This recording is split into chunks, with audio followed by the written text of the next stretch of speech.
हर हर महादेव। यह जयकार आपको अमरनाथ की यात्रा के दौरान 24 घंटे सुनाई देगा।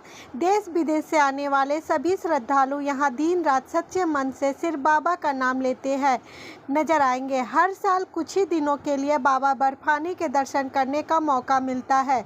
आधुनिक काल में बाबा अमरनाथ या बाबा बर्फानी के नाम से प्रसिद्ध इस तीर्थ धाम को प्राचीन काल में अमरेश्वर महादेव का स्थान कहा जाता था। यह दुनिया का एकमात्र शिवलिंग है जो चंद्रमा की रोशनी के आधार पर बढ़ता और घटता है। बाबा अमरनाथ धाम की शिवलिंग श्रावण शुक्ल पक्ष की पूर्णिमा को पूरा होता है और उसके बाद आने वाली अमावस्या तक आकार में काफ़ी घट जाता है। अमरनाथ गुफा श्रीनगर के से 141 किलोमीटर दूर दक्षिण कश्मीर में है, जो पहलगांव से 46-48 किलोमीटर और बालटाल से 14 से 16 किलोमीटर दूर है। हिंदुओं के पवित्र तीर्थ स्थलों में से एक है बाबा अमरनाथ गुफा का तीर्थ धाम। शास्त्रों के अनुसार इस गुफा में भगवान शिव ने माता पार्वती के अमर तत्व का रहस्य बताया था। तो आइए जानते हैं अमरनाथ की अमर कथा। एक बार माता पार्वती ने भगवान शिव से उनकी अमरता की वजह पूछी। इस पर भोलेनाथ ने उन्हें अमर कथा सुनने के लिए कहा। पार्वती जी अमर कथा सुनने को तैयार हो गई। इसके लिए वह एक ऐसी जगह तलाशने लगी जहां कोई और ये अमर होने का रहस्य ना सुन पाए।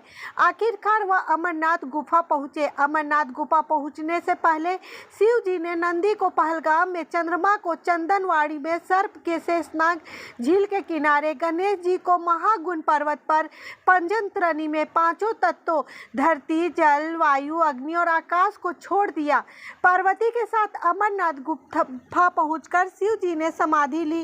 फिर उन्होंने कलाग्नि को गुफा के चारों ओर मौजूद हर जीवित चीज को नष्ट करने का आदेश दिया, जिससे कोई और अमर कथा न सुन सके। इसके बाद शिव जी ने पार्वती को अमर कथा की कथा सुनाई, लेकिन कबूतर के एक जोड़े ने भी यह कथा सुन ली और अमर हो गया।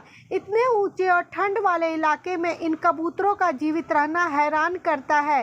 अंत में शिव और पार्वती अमरनाथ गुफा में बर्फ से बने लिंगम रूप में प्रकट हुए, जिनका आज भी प्राकृतिक रूप से निर्माण होता है और श्रद्धालु उसी के दर्शन के लिए जाते हैं। पवित्र गुफा की लंबाई 19 मीटर, चौड़ाई 16 मीटर और ऊंचाई 11 मीटर है। इस गुफा में बर्फ की शिवलिंग बनता है और गुफा की छत में एक दरार सा पानी की बूंदें टपकने से बनता है।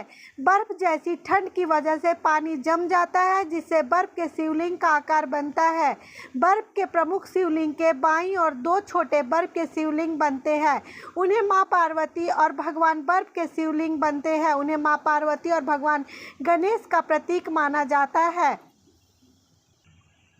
तो आप अगर अमरनाथ यात्रा 2023 की तैयारी कर रहे हैं तो आप इस कथा को जानने के बाद इस पवित्र स्थान के बारे में और बेहतर समझ सकेंगे। आप अगर जा रहे हैं तो 2 सफेद कबूतरों को इस गुफा में ढूंढने की कोशिश जरूर करिएगा। भगवान अमरनाथ की गुफा के सामने ही शेषनाग का पहाड़ भी है और यहाँ आपको एक से एक ऐसे कुदरत की बनाकर कृतियाँ दिखेगी कि आप भगवान हैं इस प्रमाण पर यकीन करने लगेंगे। इस तरह की जय भोले बाबा।